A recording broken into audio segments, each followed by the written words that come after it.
wabarakatuh. Saya Widi Astuti. Saya dari jurusan Pendidikan Ilmu Pengetahuan Sosial. Nah, tepatnya di Tadris IPS 2 semester 4. Nah, di sini saya akan menjawab soal ujian saya, yaitu pada mata kuliah Sosiologi Pendidikan. Nah, di sini ada tiga pertanyaan, dan pertanyaan yang pertama adalah jelaskan konsep sosiologi pendidikan. Nah, di sini saya akan menjelaskan definisinya, latar belakangnya, dan tujuan dari konsep sosiologi pendidikan tersebut. Nah, adapun definisi dari sosiologi pendidikan yaitu dapat didefinisikan dengan dua cara. Yang pertama itu ada sosiologi pendidikan sebagai suatu kajian yang mempelajari hubungan antara masyarakat yang di dalamnya itu terjadi interaksi sosial dengan pendidikannya gitu. Nah, yang kedua itu, definisi yang kedua adalah sosiologi pendidikan sebagai pendekatan sosiologi yang diterapkan pada fenomena pendidikan.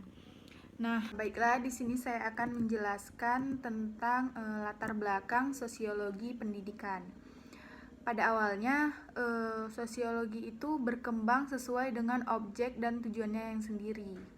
Nah, demikian pula pendidikan. Jadi sebelumnya itu sosiologi dan pendidikan itu tidak digabung gitu kan. Jadi dengan adanya perkembangan manusia, masyarakat yang begitu cepat di dalam kehidupan, di aspek kehidupan kita itu memerlukan pengetahuan sesuai dengan kebutuhannya gitu.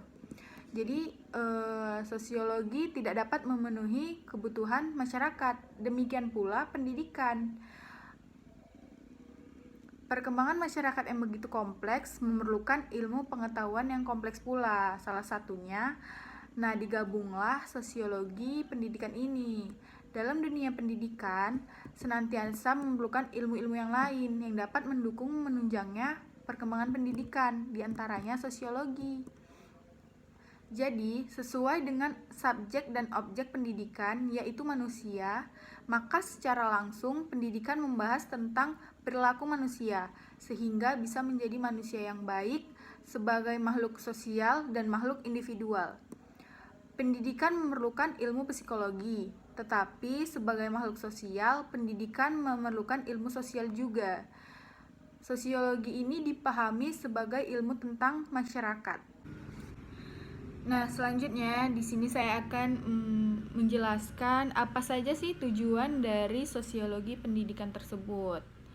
Adapun yang pertama, sosiologi pendidikan bertujuan menganalisis proses sosialisasi anak baik dalam keluarga, sekolah maupun masyarakat. Nah, selanjutnya, sosiologi pendidikan bertujuan menganalisis perkembangan dan kemajuan sosial. Yang selanjutnya, sosiologi pendidikan bertujuan menganalisis status pendidikan dalam masyarakat. Soal berikutnya adalah saat ini kita sedang menghadapi yang namanya pandemi COVID-19, sehingga pemerintah membuat aturan tentang social distancing atau yang sekarang namanya berganti menjadi physical distancing. Nah, selama pandemi COVID-19 ini, tentu interaksi sosial itu tetaplah berjalan. Karena sebagai manusia yang merupakan makhluk sosial yang membutuhkan orang lain demi kelangsungan hidup kita. Dan di sini saya akan menganalisis tentang pandemi COVID-19 yang ada di sekitar saya. Banyak sekali masyarakat yang mengaku terganggu dengan adanya virus COVID-19 ini. Masyarakat kita ini terbiasa hidup dengan bergotong royong dan sangat kental dengan interaksi sosialnya, dan mereka itu berusaha mencari jalan keluar untuk tetap melakukan sosialisasi meski ada kebijakan physical distancing tadi. Nah, untuk mengurangi rasa kerinduan mereka yang tidak bertemu ataupun dan lain-lain, mereka menggunakan teknologi digital. Nah, teknologi digital ini menjadi jawaban yang membuat masyarakat kini mulai menggantungkan interaksinya melalui dunia maya. Nah, di dalam dunia maya ini kita seolah-olah melakukan aktivitas yang biasa kita lakukan, padahal tidak, padahal kita sedang melakukannya secara online. Tetapi ini akan mengurangi suasana yang seakan-akan membuat kita bosan dengan adanya COVID ini gitu. Nah, adapun lagi untuk para pekerja yang masih menjalankan pekerjaannya, misalnya bagi para wanita, bagi para perempuan, karena tidak semua perempuan itu di rumah, jadi ada juga yang bekerja.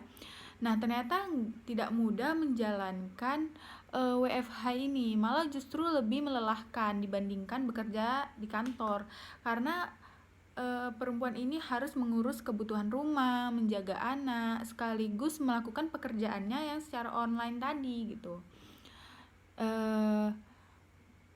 Namun di sisi lain, para pengusaha dan pemerintah biasa mengamati bagaimana WFH ini sebagai pola baru dalam menjalani aktivitas pekerjaan di kedepannya.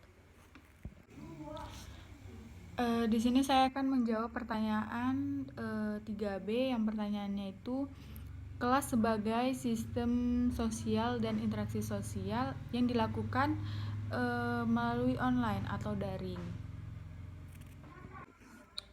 Banyak sekali kebijakan-kebijakan pemerintah yang dibuat kepada masyarakat. Nah, kebijakan tersebut sebagai upaya preventif memiliki implikasi pada berbagai bidang, khususnya pada bidang pendidikan.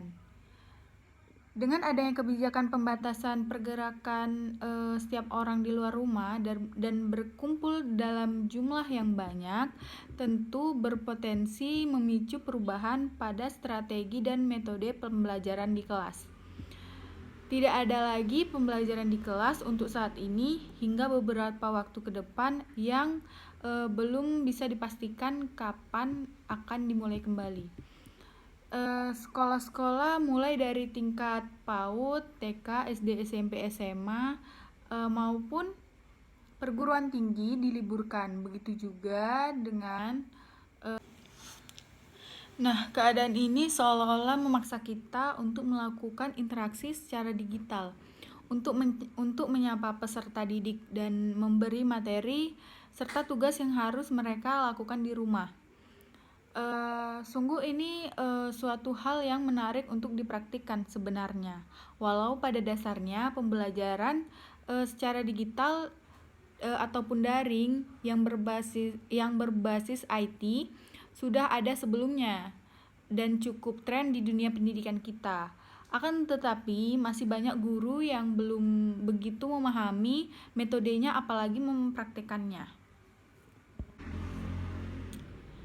Sudah saatnya pembelajaran di kelas menggunakan teknologi dan ini harus dimulai dari gurunya sendiri.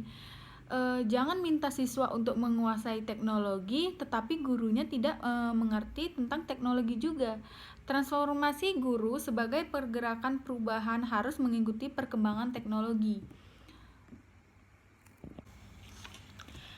Nah, saat ini guru dituntut memberikan pembelajaran yang kontekstual, kreatif, menyenangkan, efektif, dan efisien.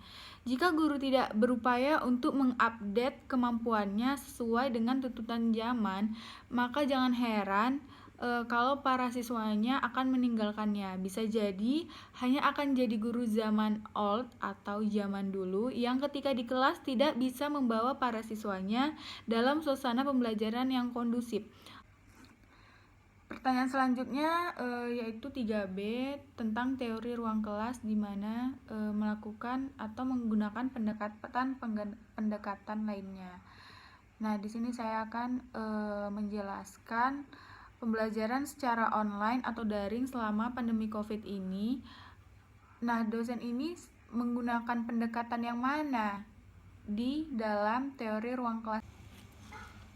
Nah, adapun beberapa teori ruang kelas yaitu menggunakan pendekatan interaksi untuk menganalisis perilaku dominatif atau integratif dosen, yaitu ada gaya kepemimpinan dosen autokratik, demokratik, laissez-faire, teacher center, dan learner center.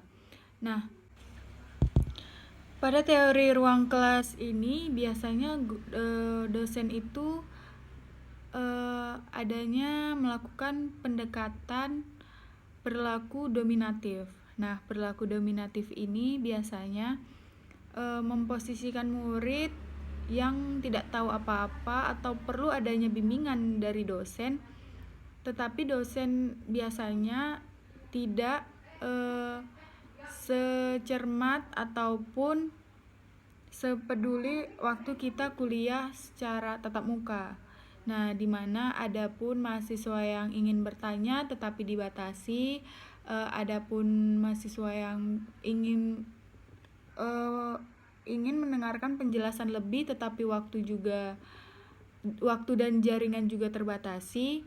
Nah, disinilah perilaku dominatif. Nah, itu tadi jawaban dari ujian MIT saya pada mata kuliah Sosiologi Pendidikan. Terima kasih. Assalamualaikum warahmatullahi wabarakatuh.